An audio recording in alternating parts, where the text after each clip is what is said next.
تحت وَنُنَزِّلُ مِنَ الْقُرْآنِ مَا هُوَ شِفَاءٌ وَرَحْمَةٌ لِّلْمُؤْمِنِينَ وَلَا يَزِيدُ الظَّالِمِينَ إِلَّا خَسَارًا.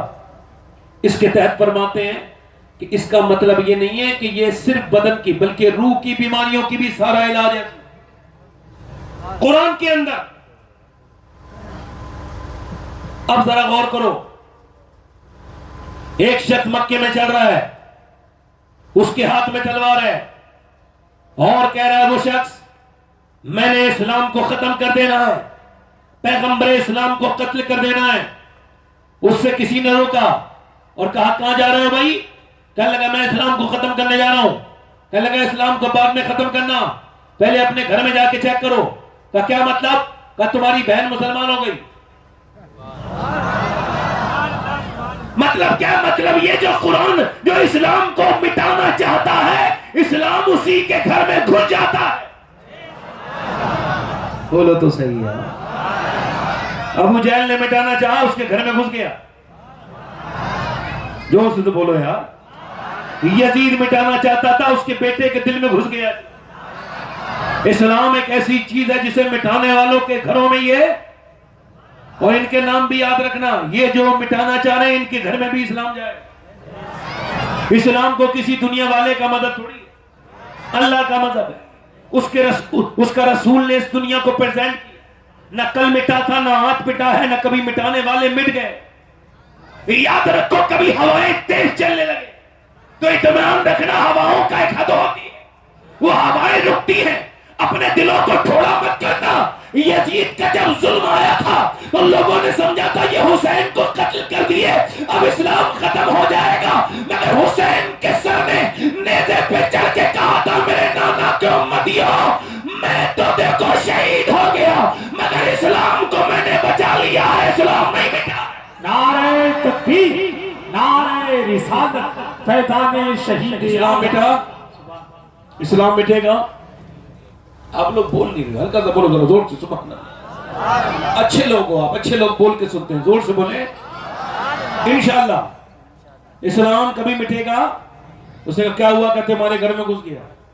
تو کیا ہوا؟ کہ وہ تمہاری بہن ایمان لے آئی. وہ دروازے پہ پہنچے اور جا کے بولے، دیکھا تو قرآن کی آواز آ رہی ہے. جب ان کی آواز پہنچی تو قرآن بند کر کے قرآن پڑھنے والا سننے والے سب چپ گئے. ان کا بہنوئی تھا جس نے جا کر کے دروازہ کھولا. انہوں نے کہا کیا تم اسلام لا چکے ہو؟ کہا ہاں. کہا تم میرے بہنوئی ہو، تم نے پھر بھی کلمہ پڑھ لیا؟ کہا ہاں میں کلمہ پڑھ چکا ہوں. ڈرتے نہیں ہم لوگ. ایک زور سے ڈنڈا ہاتھ اپنے مارا بہنوئی کے، زمین پہ گرا. بہنوئی کو چھوڑا نہیں. ایک گھوسا، دو گھوسے، گھوسے پہ گھوسے.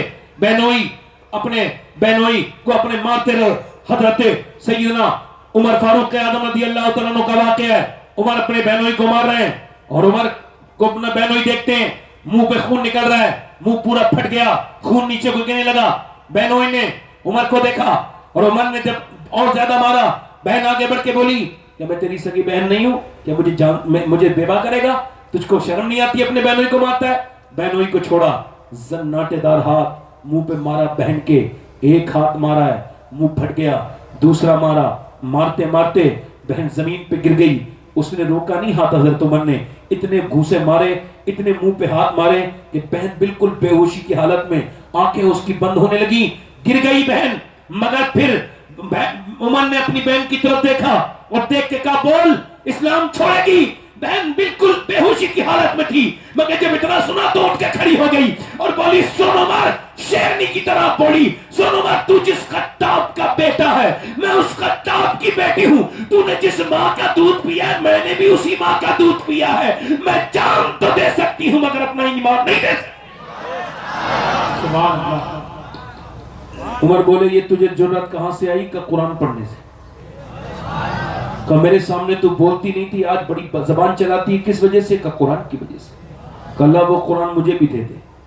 عمر نے جب آگے بات کہی تو بہن بولی تو ابھی ناپاک ہے، ناپاک کے ہاتھ میں قرآن نہیں دیا جاتا.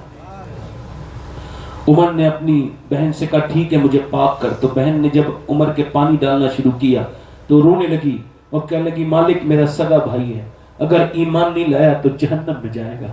میرے مالک اس کے ہاتھ کو میں دھو رہی ہوں، تو اس کا دل دھو دے. اس وجہ سے کہ دیکھ میرے منہ سے کیسا خون نکل رہا ہے، میرے مالک اس نے مجھے کتنی بری طرح مارا ہے، تجھ کو تو سب پتہ ہے نا، تو بڑا کریم ہے، تو بڑا رحیم ہے۔ پہلے کی عورتیں اللہ کے ساتھ ایسے رابطے رکھتی تھیں، جب وہ روئی اور رو کے بولی مالک میں کچھ نہیں کر سکتی مگر تو کریم ہے، تو کرم کرنے والا مالک ہے، اپنا فضل فرما دے۔ جب بہن روئی تو بھائی عمر کا دل دھلنے لگا، آنکھوں سے آنسو عمر کے قرآن سنتے سنتے آنے لگے۔ عمر نے کہا چل مجھے نبی کے پاس لے چل۔ کہا کیوں؟ کہ میں اب ان کے بغیر نہیں رہ سکتا، میں کلمہ پڑھ کے مسلمان ہوں گا۔